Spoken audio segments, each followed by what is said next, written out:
Golf's been around for a long time, and so there are expressions that have developed over the years that can be quite ambiguous, and I'd like to explain a couple of them.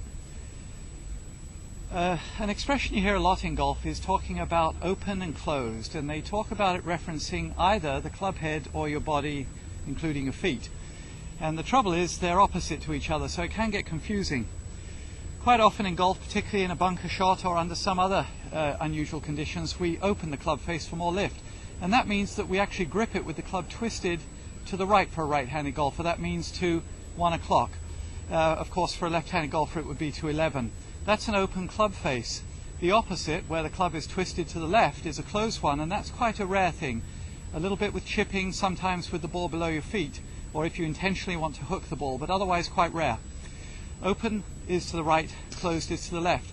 Now, unfortunately, the same remarks regarding the shoulders and feet have to be flipped. An open shouldered position or feet is with them twisted to the left so that your chest is more facing the target.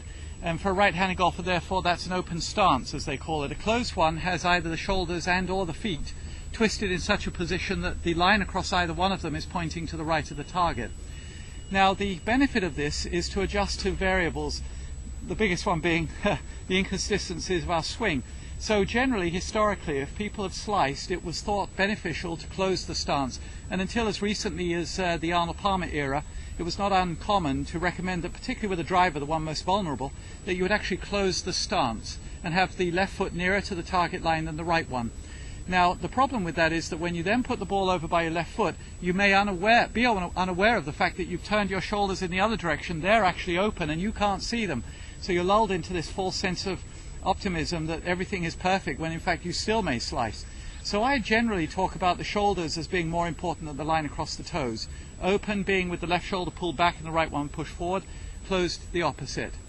And so then the third place that we make adjustments using terms that are a little ambiguous is with regard to the grip. There is either a stronger grip or a weaker grip. Now, those terms don't reference the pressure that you're applying to the club, and we know that to be an issue with golf. Most people, when they're learning the game, do find that they're gripping rather hard and have white knuckles and perhaps discomfort. Well, as you get better at swinging, that will moderate, but regarding strong and weak with the grip, its term is used to describe the hands being turned in one direction or the other. If the grip is on the club in such a way that the knuckles of the left hand are very visible and both hands are turned substantially around to the right, that's called a strong grip.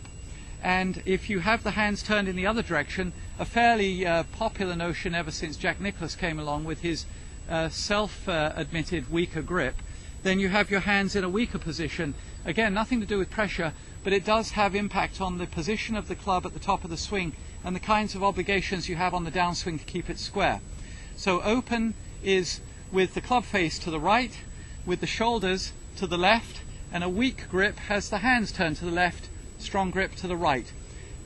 Hopefully those remarks don't confuse you in the future.